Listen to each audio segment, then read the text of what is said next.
Obviously violence అనేది justified violence, unjustified violence మేము cinema చూసాక తెలుసుకుంటాం. వైలెన్స్ అనేది ఎక్కువే ఉంది. ఒక మీటర్ సెట్ చేయాలంటే, ఆడియన్స్‌కి ఒక ఎక్స్‌పెక్టేషన్ సెట్ చేయాలంటే, ఇప్పుడు 'యానిమల్' గాని, 'కిల్' గాని, 'మార్కో' గాని ఏ లెవెల్‌లో ఎక్స్‌పెక్ట్ చేయొచ్చు violence? Nothing to do with అండి.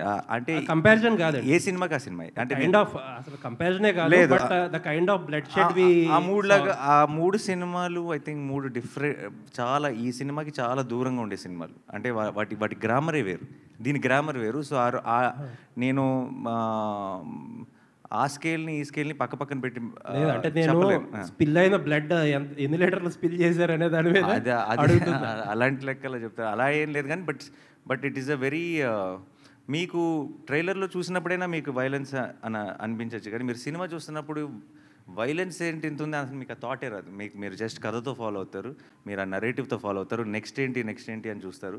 సో అప్పుడు మీరు ఇలా సెపరేట్‌గా వైలెన్స్ అని సెపరేట్ చేసి చూడరు. అది మేబీ ట్రైలర్ కాబట్టి మీరు, లేదంటే మీకు పాత ఇంతకుముందు ఎగ్జాంపుల్స్ ఉన్నాయి కాబట్టి మేబీ ఇమీడియట్‌గా మీకు అన్ని మైండ్‌లో ఫ్లాష్ అయ్యి ఉండొచ్చు.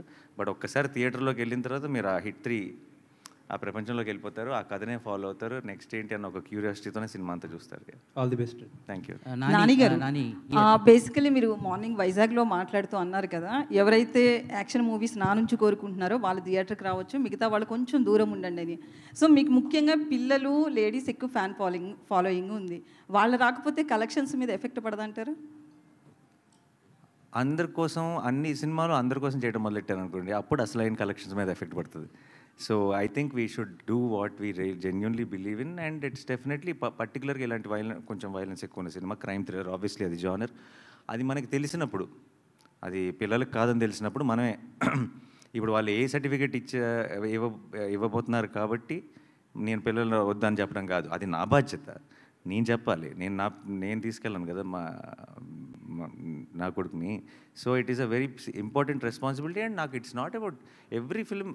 సో ఇప్పుడు మీరు అన్నట్టే, ఇప్పుడు ఎక్కడైతే ఒక సెక్షన్ ఎక్కడైతే తగ్గుతారో ఇంకొక సెక్షన్ పెరుగుతారు. సో అది ఇంకా డబల్ కూడా అవ్వచ్చు. వీల్ వెరీ సూన్ నో, ఇంకా జస్ట్ 15 రోజులే ఉంది కాబట్టి మనకు తెలుస్తుంది. అయితే బేసికలీ నాని నుంచి ఒక మంచి లవ్ కావచ్చు, ఎమోషనల్ మూవీస్ కావచ్చు, ఇట్లాంటివన్నీ ఎక్స్పెక్ట్ చేస్తారు. బట్ ఇంత వైలెన్స్, దాంతోపాటు ది ప్యారడైజ్లో కూడా బూతులు, నాని ఎటుపోతున్నాడు అనే క్వశ్చన్ ఒకటి రైస్ అవుతుంది. దానికి ఏం చెప్తారు? అవ్వదండి, మీకైంది అదంతే. లేదు, చాలా మంది నేను 10 సంవత్సరాల నుంచి వింటున్నానండి ఇది. ఇప్పుడు దసరా చేసినప్పుడు కానీ, ఇంకోటి దసరాలో ఎక్స్ట్రీమ్ వైలెన్స్ ఉంటుంది, లాస్ట్లో తలలు తెగిపోతాయి అదన్నా. And it's a blockbuster. And సరిపోతాలో చాలా సాలిడ్ వైలెన్స్ ఉంది, వీలో ఉంది. అంటే వాటన్నిటికి మించి ఉంది ఇది. అంతే, మరి ఎదగాలి కదండి మనిషి, అంటే నెక్స్ట్ లెవెల్కి వెళ్ళాలిగా. So also it's not about that. Basically మీరు అన్నట్టు ఇందాక నాని సినిమా అంటే ఇది ఎక్స్పెక్ట్ చేస్తారన్నారు. నాని సినిమా అంటే మీరు యాక్చువల్లీ నా లాస్ట్ 4-5 years నుంచి చూస్తే నాకు తెలిసి, నేను ఆడియన్స్కి అయితే I feel like stay connected. Nani ఇంత లాస్ట్ సినిమా లాగానో, నాని ఇంత ముందు చేసిన సినిమాలో కాకుండా కొత్త చేస్తాడని చూస్తారని నేను అనుకుంటున్నాను. అండ్ నా ఆడియన్స్ నాకు తెలుసు అని నేను నమ్మితే కనుక, అండ్ ఐ థింక్ ఎగ్జాక్ట్లీ అదే చేస్తున్నాను.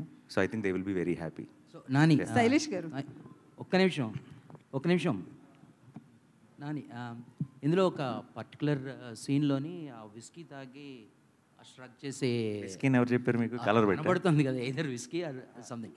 సో ఆ స్ట్రక్ చేసే ఎమోషన్ ఉంటుంది కదా, ఐ మీన్ అది ఎవరి ఇది అంటే లైక్ ఆ టైప్లో చేయాలి అని. మా ఎంటైర్ క్లైమాక్స్ పోర్షన్ కి స్టంట్ లీవీ టేకర్ అని, ఆయన బాహుబలి చేశారు, విశ్వరూపం చేశారు, చాలా హాలీవుడ్ ఫిల్మ్స్ చేశారు ఆయన. ఆయన్ని ఒక 2.5 నెలలు ఇక్కడ మేము కూర్చోబెట్టి తీసుకొచ్చేసి ఆయనతో మొత్తం స్టోరీ బోర్డింగ్లు, ప్లాన్లు, ప్రతిరోజు సాయంత్రం కూడా నేను, శైలేష్ అయితే ఆల్మోస్ట్ వాళ్ళిద్దరూ కాపురం చేశారు. సో ఇవన్నీ కాన్స్టెంట్గా వాళ్ళ డిస్కషన్లో, వాళ్ళ ప్రాసెస్లో ఆల్మోస్ట్, అంటే ఎంత ప్రొఫెషనల్ అంటే లీ అన్నవాడు, మీరు ఇప్పుడు చూస్తున్న యాక్షన్ అంతా మేము షూట్ చేయకముందే ఆ యాక్షన్ అంతా మాకు చాలా ప్రాపర్గా ఎడిట్తో, చిన్న ఒక రఫ్ సీజీతో, తన అసిస్టెంట్స్తో every small detail was meticulously planned. And ఇలాంటి యాక్చువల్లీ మీరు సినిమా చూసినప్పుడు అలాంటి యాక్షన్ ఎపిసోడ్ ఇది ఎంతకాలం తీసుంటారా బాబు అని అనిపిస్తుంది. But because of Lee and because of వీళ్ళందరికీ ఉన్న సాను సార్ కానీ, శైలేష్ కానీ, లీ కానీ ముగ్గురు బ్రహ్మాండమైన ఒక టీమ్గా తయారయ్యారు. సో వాళ్ళు ముగ్గురు క్రాక్ చేసిన ఇలాంటివి చాలా ఉన్నాయి పర్టికులర్ దట్ ఎపిసోడ్లో. అందులో ఒకటి ట్రైలర్కి వాడాం బేసిక్గా. అంటే is it like universe, like అంటే హిట్ యూనివర్స్ లాగా ముందు ఉన్న 2 పార్ట్స్లోని కాస్ట్ అండ్ ఇది కూడా ఉంటుందా? లేకపోతే చాలా క్యారెక్టర్స్ ఇందులో కూడా ఉంటాయండి. బట్ దీని grammar I feel is very different from 1 and 2. అది నేను చెప్పాల్సిన అవసరం లేదు. I think trailer would have establish that fact. అని భయ్య, ఇంత వైలెన్స్ సినిమాలో చాగంటి గారిని ఎందుకు లాగాలనిపించింది? ఆయన లాగేమని మీరు ఎందుకు అనుకుంటున్నారు? ఎందుకు వాడారు? వాడారు అంతకంటే దాంట్లో కథలో చాలా ఇంపార్టెంట్ కనెక్షన్ ఉంది. ఇది జస్ట్ మీరు ట్రైలర్లో చూసింది ట్రైలర్ కోసం, మీకు నరేటివ్ కోసం వాడిన టూల్ కాదు అది. కథలో ఒక చాలా ఇంపార్టెంట్ కనెక్షన్ ఉంది. అండ్ ఆయన్ని కలిసి అది ఆయన చాగంటి గారు ఎప్పుడో చెప్పిన మ్యాటర్ కాదు, ఆయన సినిమా కోసం చెప్పిన మ్యాటర్ అది. అండ్ ఆయన శైలేష్ కలిసి ఎక్స్ప్లెయిన్ చేసి ఈ సినిమా ఐడియా ఏంటో ఎక్స్ప్లెయిన్ చేస్తే ఆయనకు నచ్చి ఆయన చేశారు. అండ్ ఆయనది దానికి ఆ మ్యాటర్కి ఇంకొంచెం లోతైన అర్థం మీకు సినిమా చూసినప్పుడు అర్థమవుతుంది. హిట్ 1, హిట్ 2, ఇప్పుడు హిట్ 3 కదా, ఒకదానికి మించి డోస్ పెరుగుతూ ఉంది. దీనిలో వైలెన్స్, క్రైమ్ థ్రిల్లర్ అయినా కూడా వైలెన్స్ పెరిగిందా? ఇంకా కంటెంట్ కూడా ఏమైనా పెరిగిందా? అఫ్కోర్స్ పెరిగిందని అనుకుంటున్నాం. మీరు ఫస్ట్ అంటే దీనికి ఇన్స్పిరేషన్ ఏమన్నా అంటే ఈ రీసెంట్గా యానిమల్ కానీ, మార్క్ కానీ, కిల్ కానీ ఇలాంటి వైలెంట్ ఫిల్మ్స్ చాలా వచ్చినాయి. సో వాటి ఇన్స్పిరేషన్ ఏమైనా ఉందా? ప్లస్ ఇది చూసినప్పుడు అవి గుర్తు వచ్చే అవకాశం ఏమైనా ఉందా? లేదు, అసలు లేదు. బట్ అవకాశం మీకు గుర్తొస్తే చెప్పండి, ఏమైనా తర్వాత కూడా కలుస్తాగా రిలీజ్ తర్వాత. శైలేష్ గారు ఇక్కడ ఎస్ సార్. చంపటంలో కొత్త పద్ధతులు కనిపెట్టడంలో మీరు మాస్టర్ అని తెలిసింది సైంధవ ద్వారా. ఈ సినిమాలో ఏమన్నా కొత్త పద్ధతులు కనిపెట్టారా చంపటంలో?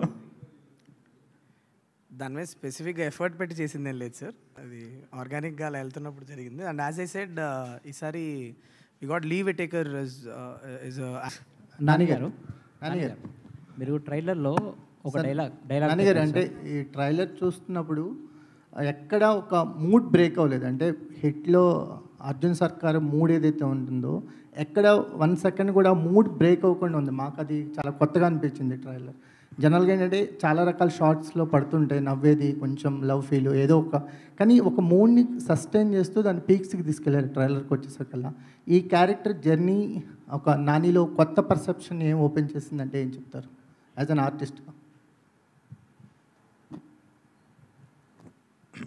కొత్త పర్సెప్షన్ అంటూ ఎస్పెషల్లీ ఏం లేదండి. But each character when we explore it, చేసే ప్రతి సినిమా బోల్డెన్ విషయాలు నేర్పిస్తుంది. చాలాసార్లు దిగిన మొదటి రోజే నాకు అర్జున్ సర్కార్ ఎవరో తెలియకపోవచ్చు, కానీ అది 4వ రోజు షూటింగ్కి వెళ్ళా నాకు క్లారిటీ వస్తుంది. అలా ఐ థింక్ మేము యాక్చువల్లీ మీరు చూసిన వైలెంట్ పార్ట్ అంతా మేము తీసింది లాస్ట్ షెడ్యూల్ ఈ సినిమాకి. సో అక్కడికి వచ్చేటప్పటికి ఒక రకంగా పూర్తిగా అర్జున్ సర్కార్గా, చంద్రముఖిలో చెప్తారు కదా, పూర్తిగా అర్జున్ సర్కార్గా మారిపోయినట్టే. బట్ అది ఎవ్రీ ఫిల్మ్కి ఒక ప్రాసెస్ ఉంటుందండి. అది ఈవెన్ అంటే ఇది జస్ట్ బికాజ్ వైలెంట్ సినిమా అని కాదు, ఒక హైనాన్కి దానికి ఉండే ప్రాసెస్ దానికి ఉంటుంది, ఒక హిట్కి దానికి ఉండే ప్రాసెస్ దానికి ఉంటుంది. And everything as an artist I enjoy any process. అది మీరు కానీ ప్రేక్షకులు కానీ దాన్ని ఒక జానర్ లాగా డిఫరెంట్గా చూడొచ్చు, కానీ నాకు సంబంధించినంతవరకు అదొక పాత్ర. ఆ పాత్రని ఎంతగా నేను అర్థం చేసుకుంటే అంత బెటర్ పర్ఫామ్ చేయగలను. కాబట్టి ఐ ట్రై మై బెస్ట్ అంతే. నానిగారు ట్రైలర్లో మీరు ఒక డైలాగ్ వేస్తారు సార్, అంటే యూ కాంట్ సర్వైవ్ హియర్ అంటే నా కెరియర్ బిగినింగ్ నుంచి ఈ మాట వింటున్నాను అన్నారు. ఎవరన్నారు సార్ మీతో ఆ మాట? మీ పర్సనల్ అంటే ఆ అమ్మాయి అంది, మీరు విన్నారు కదా. రియల్ లైఫ్లో నేను అంటుంది. రియల్ లైఫ్లో అన్నారని మీకు ఎవరు చెప్పారు? మీ పర్సనల్ కొంచెం అలా తీసుకున్నా అంటే మనందరికీ మీ అంటే మీ కెరియర్. బట్ అందరికీ రిలేటబుల్ డైలాగు ఐఎమ్ షూర్. నాకని కాదు కానీ ఎనీబడి. ఇప్పుడు ఇప్పుడు మనం నమ్మే జనరేషన్ కంటే డౌట్ పడే జనరేషన్ ఇది, అవునా? అందరినీ, నన్నే కదా, ఎవరినైనా సరే. అండ్ ఎస్పెషలీ పర్టికులర్గా చాలా ఏమంటారు, ఒక కన్విక్షన్తో పనిచేసే వాళ్ళని ఎక్కువ డౌట్ పడతారు. అంటే నేను ఎందుకు అడిగానంటే సార్, మీరు దసరాకు ముందు మీరు వేరు, దసరా అనేది ఒక ఛాలెంజ్ తీసుకొని చేశారు. ఇప్పుడు దసరా తర్వాత మొన్న ఒక గ్లింప్స్ వదిలేరు ప్యారడైజ్కి, అది నెక్స్ట్ లెవెల్. అంటే ఒక గ్లింప్స్తోనే ఒక కొత్త డెడికేట్ చేశారు కదా, అందుకని నేను అడిగా, అంటే మోర్ మీ పర్సనల్గా ఏమన్నా అదేం లేదండి, బట్ అందరికీ రిలేట్, అది చాలా రిలేట్ అయ్యి ఎంజాయ్ చేస్తున్నారు. So we are happy. నానిగారు ఇక్కడ సార్, నానిగారు sir, first of all trailer చాలా ఇంట్రెస్ట్గా ఉంది. సో వైలెన్స్ కోరుకునే ఆడియన్స్ ఎంత ఉంటారో వాళ్ళందరూ చూడడానికి ఈగర్లీగా వెయిట్ చేస్తున్నారు. చాలా ఇంట్రెస్ట్గా కట్ చేశారు. అయితే నాని నుంచి ఇలాంటి వైలెన్స్ సినిమా వస్తుందనేది టీజర్ నుంచి చూపించారు, కానీ ట్రైలర్లో ఇంకా ఎంత తీవ్రత ఉంటుందనేది చూపించగలిగారు. కానీ బయట సొసైటీలో మంచి తీసుకునే వాళ్ళు ఎంత ఉన్నారో చెడు తీసుకునే వాళ్ళు కూడా అంతేగా తయారవుతున్నారు. ఇప్పుడు డిపార్ట్మెంట్లో ఒక పోలీస్ ఆఫీసర్గా అర్జున్ సర్కార్ క్యారెక్టర్ చేశారు కాబట్టి చెప్తున్నాను. రీసెంట్గా ఒక ఇన్సిడెంట్, ఒక సినిమా చూసి ఇన్స్పైర్ అయ్యి తన వైఫ్ని ముక్కలు చేసి కుక్కర్లో ఉడకబెట్టే స్థాయికి సినిమా చూసి ఆ ఎఫెక్ట్తో అలా చేయడం జరిగింది నేరాలు అనేది. సో సినిమా ఎంత ఎంటర్టైన్ ఇవ్వాలనుకున్నా ఇలాంటి వైలెన్స్ సొసైటీలో ఎలా తీసుకెళ్తుంది ఈ మూవీ ఆడియన్ థాట్ ప్రాసెస్ని ఏ విధంగా మారుస్తుంది? అంటే ఇన్స్టెంట్ మీరు ఎమోషనల్గా తీసుకెళ్లారు, దానికి తగ్గ వైలెన్స్ ఉంది, ఎమోషన్ ఉందని చెప్తున్నారు. ఆఫ్టర్ దట్ ఇది ఎలా ఉండబోతుంది? మనకంటే ఎక్స్ట్రీమ్లీ వైలెంట్ సినిమాలు తీసే దేశాల్లో మనకంటే చాలా తక్కువ క్రైమ్ రేట్ ఉందండి. అండ్ అది it is there on Google, మీరు చెక్ చేసుకోవచ్చు. అంటే చాలా అది దీనికి 10 వైలెంట్ సినిమాలు తీసే దేశాల్లో క్రైమ్ రేట్ మనకంటే చాలా తక్కువ ఉంది. సినిమాలు చేయవండి, అది మన బుద్ధి సరిగ్గా ఉండాలి ఏ విషయంలో అయినా సరే. అండ్ సినిమాలో మీరు ఓవరాల్గా నేర్చుకోవాల్సింది ఏంటి, చెడు చేసిన వాళ్ళందరూ, తప్పు చేసిన వాళ్ళందరూ ఆర్